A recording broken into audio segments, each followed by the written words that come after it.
నమస్కారం. MVR facts ఛానల్కు స్వాగతం.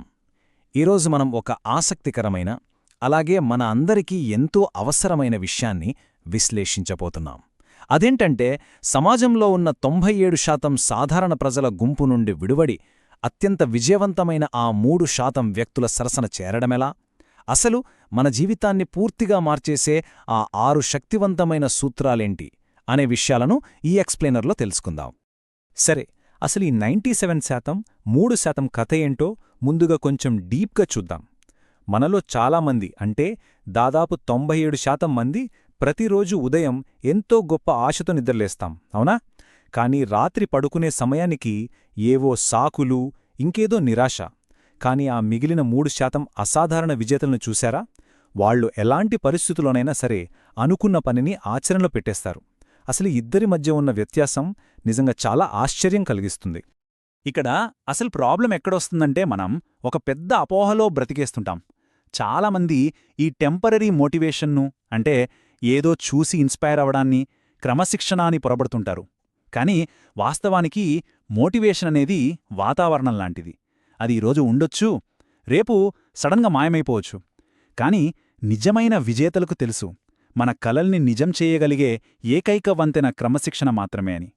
మన మూడ్ ఎలా ఉన్నా, సిచ్యువేషన్ ఎలా ఉన్నా నిరంతరంగా పనిచేసేదే అసలైన క్రమశిక్షణ. అయితే ఈ గొప్ప మార్పును ఎలా తీసుకురావాలో తెలుసుకోవడానికి మనం ఈ విశ్లేషణను 5 ముఖ్యమైన భాగాలుగా విభజించుకుందాం. ముందుగా 3% విజేతల రహస్యం, ఆ తర్వాత లక్ష్యం ప్రణాళిక, మూడోది సమష్టి కృషి మరియు ఉపచేతన మనసు, నాలుగోది వేగవంతమైన నిర్ణయాలు, మరియు చివరగా ఆలోచనల నియంత్రణ, ఆచరణ. ఇక ఏమాత్రం ఆలస్యం చేయకుండా మొదటి విభాగానికి వెళ్దాం. ఆ 3% విజేతల వెనుకున్న అసలు రహస్యమేంటో చూద్దాం. ఇక్కడ మనం పట్టుకోవలసిన కీ పాయింట్ ఒక్కటేనండి, స్థిరత్వం, అంటే కన్సిస్టెన్సీ. ఇది ఎంత పవర్ఫుల్ అంటే ఉదాహరణకు అమితాబ్ బచ్చన్ గారిని తీసుకుందాం. ఆయన 60 ఏళ్లుగా ప్రతిరోజూ అదే లైట్, కెమెరా, యాక్షన్ అంటున్నా ఏమాత్రం విసుగు చెందకుండా ఎంతో ఉత్సాహంగా పనిచేస్తున్నా ఉన్నారు గదా. విసుగు పుట్టించే రొటీన్ పనులను కూడా ప్రతిరోజూ అంతే ఇంట్రెస్ట్తో, ఎలాంటి బ్రేక్ లేకుండా చేయడమే ఈ 3% విజేతల అతిపెద్ద సీక్రెట్. ఆ పునాది మీద నుంచే మనమిప్పుడు రెండో విభాగానికి వద్దాం, అదే లక్ష్యం మరియు ప్రణాళిక. ఇక్కడ మనం గమనించాల్సిన ఒక ఇంట్రెస్టింగ్ విషయం ఏంటంటే, మనం మన జీవితంలో ఏం కావాలనుకుంటున్నామో మనకు చాలా క్లియరిటీ ఉండాలి. నేను ఎప్పటికైనా ధనవంతుడిని అయిపోవాలి అనుకోవడం కేవలం ఒక కోరిక మాత్రమే. దీనివల్ల మన ఎనర్జీ మొత్తం డైవర్ట్ అయిపోతుంది. అలా కాకుండా రాబోయే 12 నెలల్లో నా బిజినెస్ ద్వారా ఒక 50 లక్షలు సంపాదించాలి అని టార్గెట్ పెట్టుకుంటే అదొక స్పష్టమైన లక్ష్యం.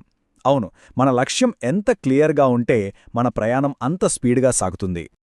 లక్ష్యం పెట్టుకున్నాక రెండో సూత్రమేంటంటే ఆర్గనైజ్డ్ ప్లానింగ్. మనం పెద్ద పెద్ద లక్ష్యాలను చిన్న చిన్న భాగాలుగా విడగొట్టుకోవాలి. ఒకేసారి పెద్ద కొండెక్కాలంటే ఎవ్వరికైనా భయమేస్తుంది. కానీ రోజుకో అడుగు వేయడం చాలా ఈజీ కదా. ఒక బుక్ రాయాలనేది లక్ష్యమనుకోండి. ఆ పెద్ద ప్రాజెక్ట్ చూసి భయపడకుండా ప్రతిరోజూ ఒక 200 పదాలు రాయాలని రూల్ పెట్టుకుంటే చాలు. ఇలాంటి చిన్న చిన్న విజయాలే రేపు మనల్ని ఒక పెద్ద విజయం వైపు నడిపిస్తాయి. అలాగే ముందుకు వెళుతూ మనం మూడో విభాగానికి వచ్చేద్దాం, సమష్టి కృషి మరియు ఉపచేతన మనస్సు. మన చుట్టూ ఉండే వాతావరణం, మన ఆలోచనలు మనల్ని ఎలా ప్రభావితం చేస్తాయో ఇప్పుడు చూద్దాం. మన మూడో సూత్రం టీంవర్క్ పవర్ని హైలైట్ చేస్తుంది. ఇక్కడొక సింపుల్ మ్యాథ్స్ మారుతుందండి. ఒక్కరికంటే 2 లేదా అంతకంటే ఎక్కువ మంది కలిసి ఒకే లక్ష్యం కోసం పనిచేస్తే ఖచ్చితంగా అద్భుతాలు సృష్టించొచ్చు. అప్పుడు 1+1 2 కాదు, ఏకంగా 11 అవుతుంది. అందుకే మనల్నెప్పుడూ ఛాలెంజ్ చేస్తూ మనం ఎదిగేలా పుష్ చేసే వ్యక్తులతో మనం స్నేహం చేయాలి. ఎందుకంటే మన చుట్టూ ఉండేవాళ్లే మన ఫ్యూచర్ని డిసైడ్ చేస్తారు. ఇక 4వ సూత్రం మన ఉపచేతన మనస్సు, అంటే సబ్కాన్షియస్ మైండ్ గురించి వివరిస్తోంది. మన మైండ్ ఒక సారవంతమైన తోటలాంటిదండి. అందులో మనం విజయం, క్రమశిక్షణ అనే మంచి విత్తనాలు వెయ్యకపోతే ఆటోమేటిక్గా భయం, బద్ధకం అనే పిచ్చి మొక్కలు పెరిగిపోతాయి. ఇంకో ఫ్యాక్ట్ ఏంటంటే మన సబ్కాన్షియస్ మైండ్కి ఏది నిజం, ఏది ఊహ అనేది అస్సలు డిఫరెన్స్ తెలీదు. అందుకే పడుకునే ముందు మన లక్ష్యాలను ఒకసారి మననం చేసుకుని అవి నిజంగానే జరిగిపోతున్నట్లు ఊహించుకోవడం చాలా చాలా ఇంపార్టెంట్. ఇప్పుడు మనం 4వ విభాగానికి వచ్చేశాం, వేగవంతమైన నిర్ణయాలు. ఈ 5వ సూత్రం మనకొక గట్టి వార్నింగ్ ఇస్తోంది. సక్సెస్ఫుల్ పీపుల్ ఎప్పుడూ కూడా నిర్ణయాలు చాలా ఫాస్ట్గా తీసుకుంటారు. ఏదైనా విషయాన్ని పోస్ట్పోన్ చేయడం లేదా డిలే చేయడం అనేది మన టైంని దొంగిలించే అతి పెద్ద శత్రువు.